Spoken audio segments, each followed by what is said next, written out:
Hello friends, so today's topic is aquaculture. Okay so ये किस में है? एक तो ये पेपर 6 में है, पेपर 6 में है ये एक्वाकल्चर करके, और aquaculture and its impact in UP. और पेपर 3 में भी इसे मान सकते हैं, पेपर 3 में जहाँ पे आपका एनिमल हस्बेंड्री है, एनिमल हस्बेंड्री। इसमें भी मतलब डायरेक्ट लिंक नहीं होता है, लेकिन इनडायरेक्ट क्वेश्चन कहते हैं, इससे भी आप लिंक कर सकते हो। ठीक है। और इन दो टॉपिक मेंस का ये मैं बता रहा हूँ, यूपीपीसीएस का। ठीक है। बाकी फिशरीज जो है वो आपका एग्रीकल्चर और एलिड सर्विसेज वाले चैप में आते ही आता है, तो उसका भी ये बहुत इंपॉर्टेंट टॉपिक है। चलिए फिर स्टार्ट करते हैं। तो आज हम लोग क्या पढ़ेंगे? आज हम लोग एक्वाकल्चर पढ़ेंगे, इसके टाइप्स पढ़ेंगे, एग्जाम्पल्स देखेंगे, एक्वाकल्चर का इंडियन पर्सपेक्टिव क्या है इसके बारे में जानेंगे, इनलैंड और मेरीन फिशरीज का प्रोडक्शन क्या है उसका कुछ फैक्ट्स देखेंगे, कौन कौन से इंपॉर्टेंट इंस्टीट्यूट हैं related to aquaculture and fisheries उसके बारे में जानेंगे। ठीक है। उसके बाद कोस्टल एक्वाकल्चर अथॉरिटी एक्ट जो आया है 2023 में, ये डायरेक्ट पूछा जा सकता है, पेपर 2 में भी पूछा जा सकता है, और अपना पेपर 6 में भी पूछा जा सकता है। प्लस इंडियन फिश वैरायटीज जो है, इसके इस रिलेटेड मैंने स्लाइड्स लगा दी है, आप लोग पॉज करके इसके बारे में जान लीजिएगा। चलिए स्टार्ट करते हैं। So what is aquaculture? Aquaculture is basically it's under water farming. What is this? Aquaculture is under water farming. ठीक है। It is not limited to the fishing, but mainly जो इसके बारे में बात होती है वो फिशिंग के बारे में ही बात होती है। बाकी श्रिम्प हुए या फिर कार्प्स हुए, ये इसके साथ भी आते हैं, लेकिन ये इतने ज़्यादा इम्पोर्टेंट नहीं है with respect to the syllabus. तो एक्वाकल्चर की बात करें, ब्लू रिवोल्यूशन के बारे में बात करेंगे। तो एक्वाकल्चर की बेसिक डेफिनेशन क्या है? बेसिक डेफिनेशन है, it is the breeding, rearing and harvesting of fish, shellfish, algae and other organism। देखिए इस पर डेफिनेशन में देखो, एल्गी एंड अदर ऑर्गेनिज्म भी दिया गया है। ठीक है। In all types of water environment. All types of water environment का मतलब क्या हुआ? आपका आपका जो फ्रेश वाटर हुआ, आपका जो ब्रेकस वाटर हुआ, अच्छा ब्रेकस वाटर और सेल, और दूसरा आपका हो गया मेरीन वाटर। दूसरा क्या हो गया? Marine water. अच्छा ब्रेकस वाटर कौन सा होता है? जब उसकी सैलिनिटी 30 ppt से कम होती है तो वो ब्रेकस होता है, इससे ज़्यादा हुई तो आपका सेलिन में चला जाता है, और मेरीन वाटर। ठीक है। मेरीन वाटर और इनलैंड में डिवाइड करते हैं इसमें कभी कभी। तो इनलैंड मतलब जो शोर लाइन पे या कोस्टल लाइन से नहीं हो रहा है, अंदर हो रहा है, तो इनलैंड, बाकी मैरीन। ठीक है। तो एक्वाकल्चर क्या हुआ? It is a method that is use to produce food and other commercial product. ठीक है। Restore habitat, replenish wild stocks, rewild population of threatened and endangered species. ठीक है। तो इसका मतलब ये हुआ, aquaculture is not limited to the consumption, it is also related to the protection of population. It is also not limited to the fish or and food and other commercial product. It is also related to the restoring habitat of those fishes and other water organism. ठीक है। तो aquaculture जो है ये पूरा का पूरा आ रहा है, और जो रिसेंट में जो 2023 का जो बिल आया है, ठीक है, उसमें एक्वाकल्चर की इसी डेफिनेशन को बहुत ही ज़्यादा ब्रॉड किया गया है, कि जो कुछ भी पानी में आप कमर्शियल एक्टिविटीज़ कर रहे हो, वो आपको क्या हो जाएगी, माइनिंग को छोड़ के एक्वाकल्चर में आ जाएगी। ठीक है। जो भी बायोटिक कमर्शियल प्रोडक्ट एक्टिविटी कर रहे हो। ठीक है। नेक्स्ट आते हैं हम लोग टाइप ऑफ एक्वाकल्चर। तो on the basis of intensity, intensity का मतलब है कितनी ज़्यादा फिशेस के बारे में हम लोग बात कर रहे हैं। तो उसके हिसाब से क्या हुआ, extensive fish farming system, semi intensive and then intensive fish farming system. ठीक है। अब देखो, जो आपका एक्सटेंसिव है, एक्सटेंसिव में क्या होगा कि बड़े बड़े फार्म फिश फार्म होते हैं, और उसमें जो पर हेक्टेयर फिशेस होती हैं वो केवल 5000 होती हैं। आपका जो इससे ज़्यादा सेमी इंटेंसिव में आएगा तो वो 10,000 से 15,000 फिशेस हो जाएंगी पर हेक्टेयर। और जो इंटेंसिव में होगा, इंटेंसिव में क्या होगा, 10 to 50 फिशेस पर मीटर क्यूब ऑफ वाटर। तो ये सबसे ज़्यादा हाई स्टॉकिंग डेंसिटी होती है। और इसमें क्या होता है कि आप जो फिश होती है उसको बाहर से ही खाना खिलाया जाता है। आपका जो ऊपर वाले दोनों सिस्टम है, इसमें क्या होता है कि फिशेस जो है अपना नेचुरल जो फूड साइकिल होता है उसके थ्रू फीड करती है, और कुछ उनको अलग से भी खिलाया जाता है। लेकिन इंटेंसिव वाले में आपको प्रॉपरली बाहर से ही फीड कराया जाएगा, नहीं तो वो आपस में कंपटीशन में ही उनका जो सिस्टम है वो डिग्रेड हो जाएगा और आपको प्रोडक्टिविटी नहीं मिलेगी। दूसरा आपका क्या है, on the basis of salinity. तो फ्रेश वाटर आप जानते ही हो, ब्रेकस वाटर भी मैंने बता दिया। सैलिनिटी क्या होती है, 30 पीपीटी से कम होती है। और मेन वाटर फार्मिंग, ये तीन हो गए, ठीक है। इसके बाद on the basis of enclosure, pond culture, ये सबसे ट्रेडिशनल होता है, ठीक है। इसके बाद केज कल्चर, वो लोग केज बना देते हैं, इसके बारे में एग्जांपल दूंगा।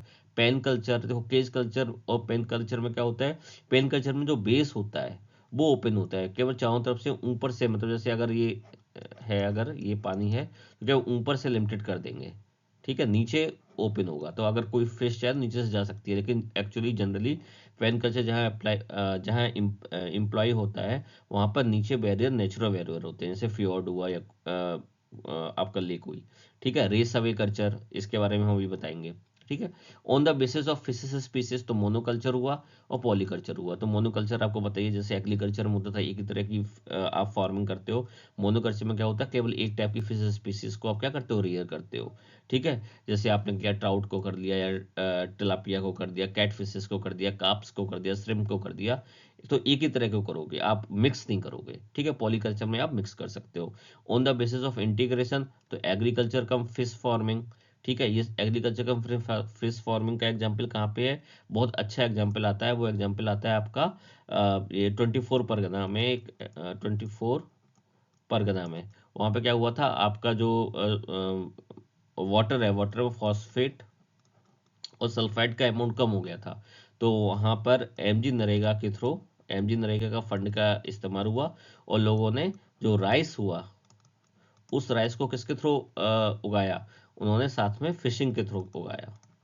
तो राइस प्लस फिशिंग किया गया, तो ये हो गया आपका एग्रीकल्चर कम फिश फार्मिंग। तो इससे फॉस्फेट और सल्फाइड की जो कमी थी वो भी पूरी हो गई, और साथ साथ राइस की भी प्रोडक्टिविटी इंक्रीज हुई। तो ये आपका मैंने केस स्टडी बता दिया, जो आपके एमजी नरेगा का इनडायरेक्ट फायदा हुआ, क्योंकि लोगों ने मिलके इस तरह का डेवलपमेंट किया। क्योंकि आपका जो खेत का लेवल है उसको कम करना पड़ेगा, उसको थोड़ा पॉन्ड का स्ट्रक्चर देना पड़ेगा, आपका जो साइड वाइज बैरियर्स होते हैं उनको थोड़ा ऊपर उठाना पड़ेगा, इस तरह से। इसके बाद जो एनिमल हस्बेंड्री कम फिश फार्मिंग, ठीक है। इसमें क्या होता है, आप साथ में साथ फिश करते हो और साथ साथ एनिमल हस्बेंड्री से रिलेटेड और दूसरे प्रोडक्ट भी करते हो, डेयरी हो गया, कुछ हो गया, ठीक है। तो ये हो गया on the basis of integration. Next करिए आप। कि इसमें देखो ये बताया गया कि जो मैंने कल पिछली स्लाइड में एग्जांपल दिए थे, तो बस आपके देखने के लिए है कि कैटला फिश इंडिया की ये होती है, ओके। ये कैटला फिश हो गई आपकी, ठीक है। ये आपकी रोहू फिश हो गई, ये आपकी मृगाल हो गई, ये आपके काप्स हो गए, ठीक है। तो ये आप बस देखने के लिए है कि हाँ, कि आप देख लो एक बार कि इंडिया में किस टाइप की फिशेस होती हैं। नेक्स्ट आप आइए, ये मैंने एग्जांपल जैसे पॉन्ड कल्चर क्या होता है, केज, ये होता है केज कल्चर। ये क्या हो गया, केज कल्चर। इसमें देखो ऊपर, ऊपर भी बंद क्लोज है, नीचे भी क्लोज है, ये हो गया केज कल्चर। और दूसरा आप ये सारे एग्जांपल केज कल्चर के। फिर आता है पेन कल्चर। पेन कल्चर देखो ये हुआ, इसमें देखो नीचे तो कोई बैरियर लगाया नहीं है, ऊपर बैरियर लगाया है। और ये केज कल्चर ज़्यादातर कहाँ होगा, फियोर्ड में। यहाँ से आपने यहाँ पे गेट लगा दिया, ठीक है, और यहाँ पे एक गेट लगा दिया, और नीचे से अगर किसी को जाना हो तो सी में जा सकते हैं, लेकिन ऊपर से नहीं जाएगा। लेकिन जनरली नीचे क्या होता है, आपका जो एरिया होता है वो ऊंचा होता है, ठीक है। तो अब अगर आपको नीचे से जाना होगा तो बहुत ज़्यादा नीचे से जाना होगा। वहाँ तक क्या है, ज़्यादातर ज़्यादातर जो फिश होती है वो सर्वाइव इतनी नीचे तक नहीं कर पाते हैं। मतलब आपकी जो पेलेजिक जोन है उसके नीचे तो आप नहीं जाओगे ना। तो कुछ फिशेस होती है जो पेलेजिक जोन के नीचे भी जा सकते हैं, लेकिन बहुत, वो फिशेस बहुत ही रेयर होती है। अगर उनको छोड़ भी दे, बाकी जो फिशेस है उनकी रेयरिंग कर ली जाती है। फिर आपका आता है raceway culture. Raceway culture दो टाइप के होते हैं, ये हो गया लिटरल, ये हो गया लीनियर। लीनियर में क्या होता है, आपका जो पानी गया, जो पानी इधर से जा रहा है वही पानी सारी केजेस में होके जाएगा। तो जो फिश के पास ये वाला पानी आएगा, उस फिश के पास सेकंड वाले पोर्शन में यूज्ड पानी आएगा, थर्ड वाले में सबसे ज़्यादा यूज्ड आएगा। इसका मेजर ड्रॉबैक ये होता है कि अगर कोई डिसीज यहाँ पे ग्रो हो गई, तो वही डिसीज आपकी इस वाले में भी चली जाएगी और इस वाले में भी चली जाएगी। तो इससे दूर करने के लिए हम लोग क्या डालते हैं, ये पैरेलल सिस्टम ले आते हैं। पैरेलल सिस्टम में क्या होता है, सबको फ्रेश वाटर मिलता है विदाउट यूज्ड, और जो डिसीज या पेस्ट कंट्रोल होता है वो इजी हो जाता है इसमें। तो ये आपका हो गया रेस अवे कल्चर। एक कल्चर और आजकल होता है recirculating, recirculating water system. Recirculating water system में क्या हुआ, अब जैसे ये जो पानी निकल रहा है, इन दोनों ही आउटलेट में जो पानी निकल रहा है, इसको ये लोग फिर से रिसाइकिल कर लेते हैं इसमें, ठीक है। और रिसाइकिल करते समय क्या करते हैं, जो आपका 30% जो पानी है वो तो अलग से लाते हैं, मतलब यहाँ से 30% जो फ्रेश वाटर है वो मिला दिया, बाकी यहाँ से 30% जो है वो था, वो वेस्ट वाटर था, वो निकाल दिया, प्लस 70% का रिसाइकलिंग कर ली। और इसे रिसाइकलिंग के लिए क्या करते हैं, जो आपके bio generator, bio clear, biotic जो प्रोसेसेस होती है, उनका यूज करते हैं वाटर को क्लियर करने में। ओके, तो ये आपका रिसर्कुलेटिंग वाला भी काफी फेमस हो गया है एक्वाकल्चर में। नेक्स्ट आते हैं आपका एक्वाकल्चर का इंडियन पर्सपेक्टिव क्या है। तो इंडिया जो है वो थर्ड लार्जेस्ट एक्वाकल्चर नेशन है, सेकंड लार्जेस्ट एक्वाकल्चर नेशन है किसमें, चाइना के बाद। ठीक है, थर्ड जो है फिश के मामले में, थर्ड सबसे ज्यादा एक्सपोर्ट इंडिया से होता है चाइना और इंडोनेशिया के बाद में। ये डाटा इंपॉर्टेंट है। ठीक है, उसके बाद पूरे वर्ल्ड के फिश प्रोडक्शन में इंडिया का नंबर क्या है, 8.92% जो है वो पूरी फिश, पूरे वर्ल्ड की फिश का इंडिया प्रोड्यूस करता है। ये 2022-23 का डेटा है। ठीक है, it is a sunrise sector. Sunrise sector का मतलब क्या है, जिसकी ग्रोथ बहुत अच्छी हो रही हो और फ्यूचर में भी उसके ग्रोथ के चांसेस बहुत अच्छे हो। तो अगर आप देखें जो फिश प्रोडक्शन की ग्रोथ रेट है वो 7.98% है, और ये सनराइज सेक्टर कहा जाता है। ठीक है, अब इंडिया का जो फिशरीज है उसमें एक पैराडाइम शिफ्ट ये हुई है कि जो मेरीन डोमिनेटेड फिशरीज से किस में शिफ्ट हुआ है, इनलैंड फिशरीज में हुआ है। मतलब जो इनलैंड फिशरीज का मतलब हुआ कि जो आपके लेक हुए, या फिर आपकी जो इनलैंड से यूपी हुआ, एमपी हुआ, या आपका कर्नाटका का इनर पोर्शन हुआ, तमिलनाडु का पोर्शन हुआ, तेलंगाना हुआ, इन सारी जगहों पे इनलैंड फिशरीज डेवलपमेंट ज़्यादा हो रहा है। ठीक है, अगर आप देखो पूरे वर्ल्ड का जो टोटल प्रोडक्शन है उसका इनलैंड फिशरीज में इंडिया का पोर्शन कितना है, 60%। और जो मैरीन का है वो केवल 5%। तो ग्रोथ सबसे ज्यादा किसमें हो रही है, ग्रोथ हो रही है आपकी इनलैंड में। तो this is a paradigm shift जो इंडिया की एक्वाकल्चर में या फिशरीज में हो रही है। ठीक है, उसके बाद दूसरा, इनलैंड फिशरीज में भी किस तरफ ज्यादा इंक्लिनेशन हो रहा है।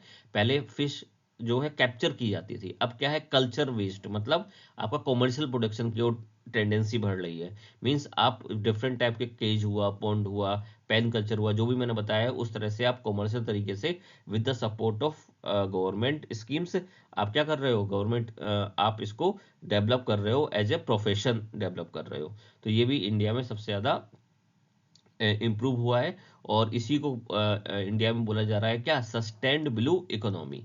ठीक है, अंडर ब्लू रिवोल्यूशन। ठीक है, and that's why it is a sunrise sector.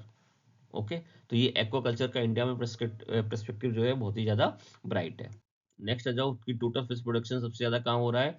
अगर आप देखो 21-22 से लेके 22-23 में जो 162 से कितना इंक्रीज हो गया, 162 से बढ़कर 175 अराउंड हो गया, यानी कि 13 लाख टन इंक्रीज हुआ है। 13 लाख टन का मतलब क्या हुआ, अराउंड 8%, 16 8 128, अराउंड 8% इंक्रीज हुआ है फिश का प्रोडक्शन। और सबसे ज़्यादा कहाँ हुआ है, आंध्रा में। आंध्र प्रदेश में सबसे ज्यादा कितने परसेंट हुआ है, अगर आप परसेंट तो इसमें नहीं दिया गया, टोटल जो हुआ है 51.06 लाख टन, ये सबसे ज्यादा आंध्र प्रदेश में हुआ है। अगर सेकंड नंबर पे देखें तो आप देखोगे सब सेकंड नंबर पे आपका हुआ है वेस्ट बंगाल में 20.45। उसके बाद अगर आप देखोगे तो सबसे ज्यादा हुआ है आपका ये कर्नाटका में 12.25। इसके बाद आपका हुआ है आपका उड़ीसा में। तो सबसे ज़्यादा कहाँ हुआ आपका, आंध्र प्रदेश में। आंध्र प्रदेश के बाद हुआ आपका वेस्ट बंगाल में। वेस्ट बंगाल के बाद आपका हुआ कर्नाटका में। और फोर्थ नंबर पे सबसे ज़्यादा हुआ आपका उड़ीसा में। ठीक है, और इसके बाद अगर देखा जाए तो देखो आप, यूपी और केरल लगभग इक्वल है। मतलब नंबर फोर्थ पे अगर आप देखा जाए, नंबर फोर्थ पे इसमें केरल है, और उससे थोड़ा सा ही पीछे क्या है आपका, यूपी है। तो यूपी में मतलब इनलैंड फिशरीज जो है बहुत ज़्यादा इंप्रूव हो रही है। नेक्स्ट आइए आप, अब इस वाले फिगर में बात हो रही है आपकी इनलैंड की। इनलैंड में देखो सबसे ज़्यादा क्या है, सब अगेन आंध्रा है। उसके बाद आपका वेस्ट बंगाल है। ठीक है, उसके बाद आपका कौन सा हुआ,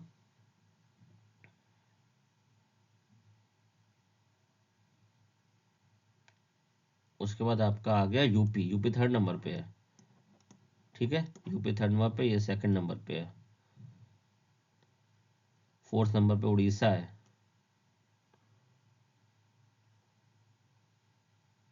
फिफ्थ पे छत्तीसगढ़ है। तो देखो इसमें आपको देखो आंध्रा, उसके बाद waste Bengal, Andhra Pradesh, waste Bengal. Third number पे आपका आ गया यूपी, इनलैंड की बात हो रही है। यूपी का फोर्थ पर आ गया आपका उड़ीसा। उसके बाद फिफ्थ पे आ गया छत्तीसगढ़। छत्तीसगढ़ ये हो गया आपका इनलैंड के लिए। अब इंडियन फिशरीज का अगर आप डेटा देखो, इंडिया में पोटेंशियल कितना है। इंडिया में 1 lakh around 2 lakh kilometre of river of canal है। ठीक है, 1.2 मिलियन हेक्टेयर क्या है, फ्लड प्लेन है। कौन सी flood plain? Flood plain lakes हैं, सॉरी। ठीक है, यानी कि वो हर साल रिचार्ज होंगी, मतलब फ्रेश वाटर की उसमें कमी नहीं होगी। उसके बाद 2.36 million hectare of ponds and tanks हैं।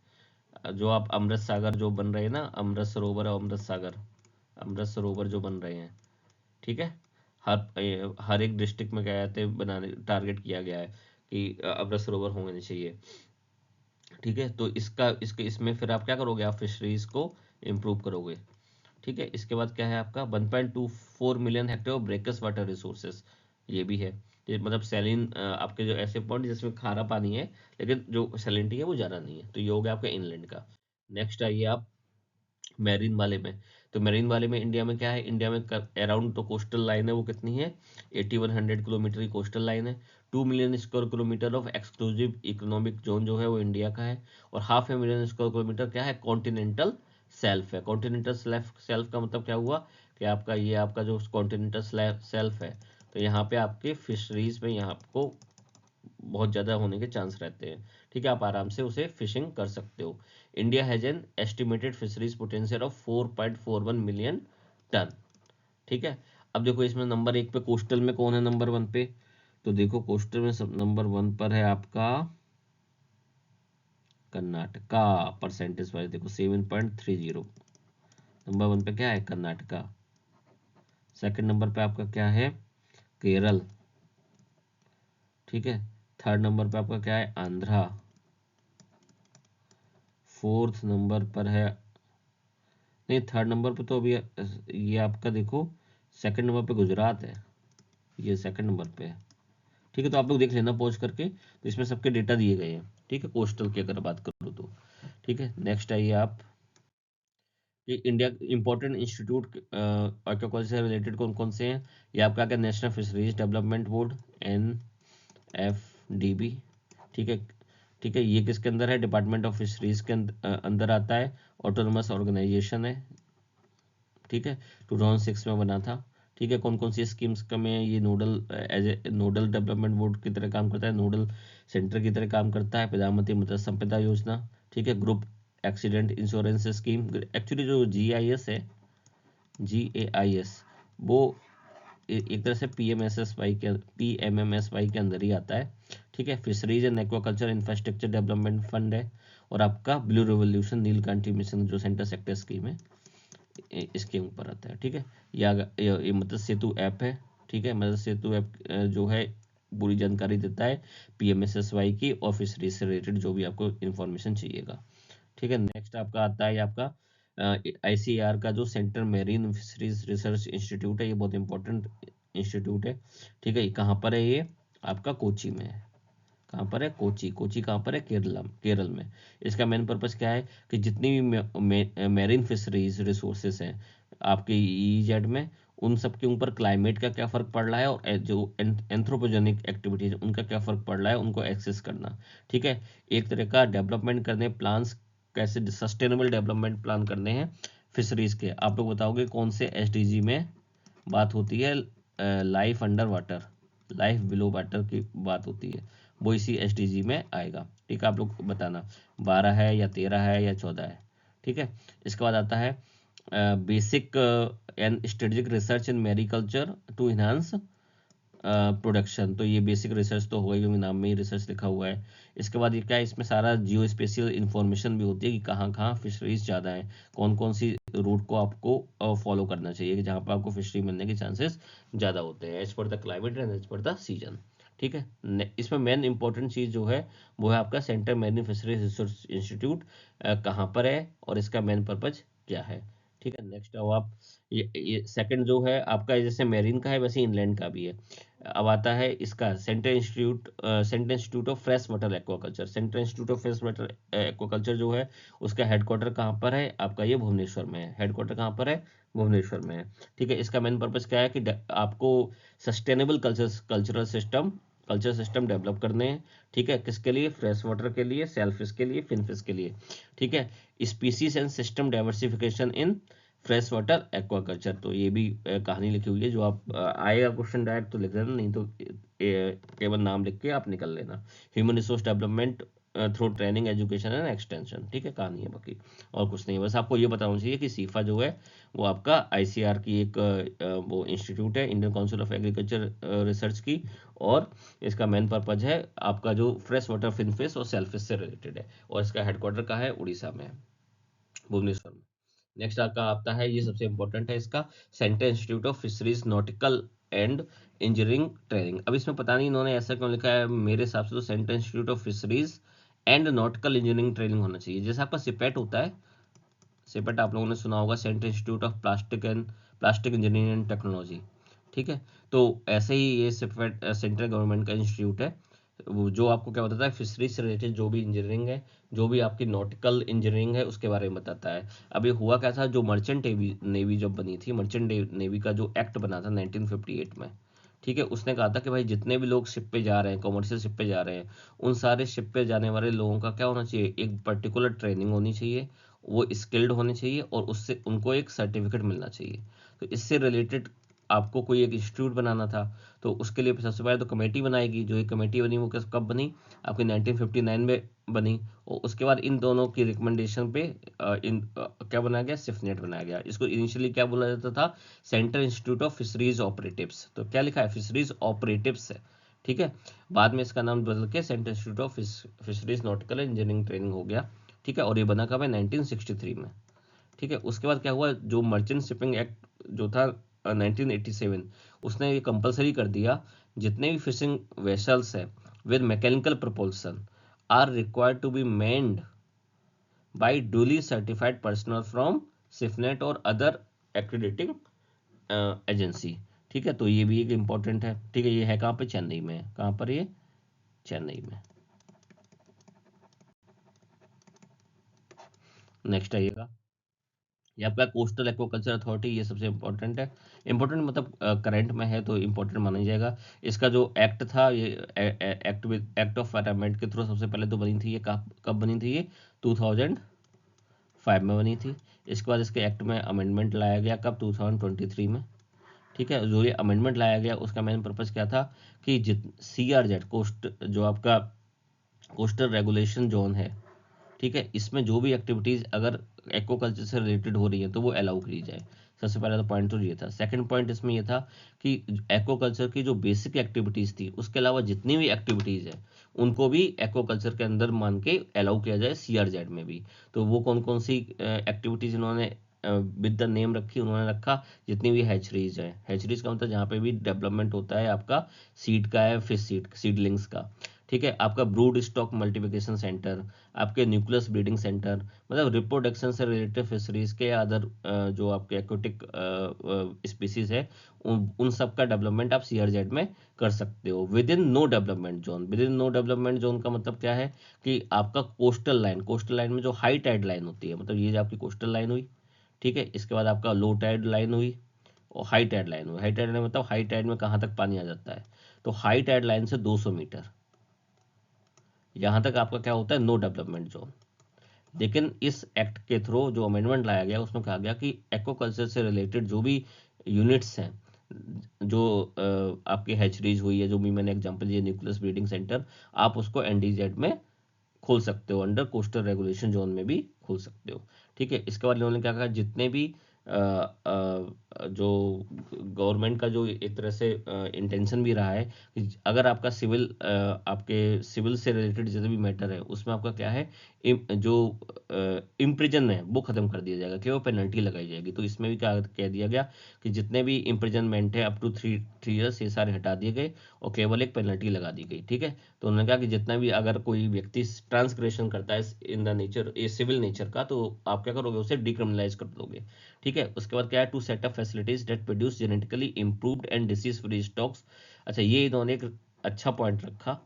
ठीक है, इसमें इन्होंने क्या कहा कि कोस्टल एक्वाटिक एक्वाकल्चर अथॉरिटी का रूल ये भी है कि आप ये को सारी चीज़ें आप गवर्न करते हो, सारी चीज़ें मॉडिफिकेशन करते हो, सारी चीज़ों पे राइट्स आपका ही है। आप लाइसेंस देते हो, आप सर्टिफिकेट देते हो, आप लाइसेंस को कैंसिल भी कर देते हो। तो आपकी ही ये ड्यूटी है कि आप जेनेटिकली इम्प्रूव्ड स्पीसीज का डेवलपमेंट करें और डिसीज फ्री स्टॉक्स करें, उनका रेजिलियंस को इम्प्रूवमेंट करें। तो ये सारे पॉइंट थे जो आपको कहते हैं कोस्टल एक्वाकल्चर अथॉरिटी में लिखने चाहिए। ठीक है, तो ये हो गया आप आज के लिए। बाकी ये जो इम्पोर्टेंट है ये आप लोग पढ़ लीजिएगा पॉज करके, डेवलपमेंट फंड का जो है। ठीक है, और बाकी मैंने इसमें थोड़ी थोड़ी इनके बारे में लिखा है, जैसे ये आपका ये पर्ल स्पॉट जो है केरल में पाई जाती है, स्टेट फिश है वहाँ की। ठीक है, तो इसके बारे में पढ़ लो, ये आ सकता है। ठीक है, इसके बाद आप ये मैंने स्टेट फिश, उत्तर प्रदेश की स्टेट फिश का नाम क्या है, छिटाला, छिटाला, आप जो भी कह दो। फेदर बैक, ये यूपी की क्या है, स्टेट फिश है। ठीक है, आपकी जो एक स्टेट इक्वेटिक एनिमल है वो रिवर डॉल्फिन है, ये नेशनल इक्वेटिक एनिमल भी है। उत्तराखंड का क्या है, गोल्डन मैसीर है। मैसीर जो होती है आपकी, वो आपकी जो आपके कोल्ड फिश, कोल्ड वाटर की फिश होती है। ठीक है, तो जितने भी कोल्ड जगह पे है वहाँ पे ये पाई जाएगी। ऑल दो कुछ मैसीर जो होती है, जैसे नर्मदा मैसीर हुई, नर्मदा मैसीर, ये कहाँ की स्टेट फिश है, ये आपकी एमपी की स्टेट फिश है। ऐसी आपकी महानदी, महानदी मैसीर होती है, ये कहाँ की है, उड़ीसा की स्टेट फिश है। तो इंपॉर्टेंट इंपॉर्टेंट वो आपको याद होनी चाहिए। ठीक है, तो मैंने लिख दी है। जैसे बिहार की क्या है आपकी, वॉकिंग कैटफिश हो गई। ठीक है, उसके बाद आप देखो गंगा रिवर डॉल्फिन असम की भी है। ठीक है, उसके बाद जो गुजरात की आपकी ब्लैक स्पॉटेड क्रोकर है। हरियाणा की क्या है, ऑरेंज फिन लेवियो है। हिमाचल प्रदेश की गोल्डन मैसीर हो गई क्योंकि ठंडा प्रदेश है। नेक्स्ट आई आप कर्नाटका की, कर्नाटिक क्रैप हो गई, कर्नाटक क्रैप। उसका केरल की देख लो पर्ल स्पॉट जो मैंने अभी बताई दिया था। लक्षद्वीप की आपकी क्या है, बटरफ्लाई फिश हो गई। मध्य प्रदेश की आपकी नर्मदा मैसीज मैंने बनाई दिया। महाराष्ट्र की क्या है, सिल्वर पॉम्फ्रेट, ये आपको याद होना चाहिए। ठीक है, तो इसके आज के वीडियो में बस इतना ही। नेक्स्ट में हम लोग बात करेंगे एक्वाकल्चर यूपी से स्पेसिफिक जो है। Okay, thank you.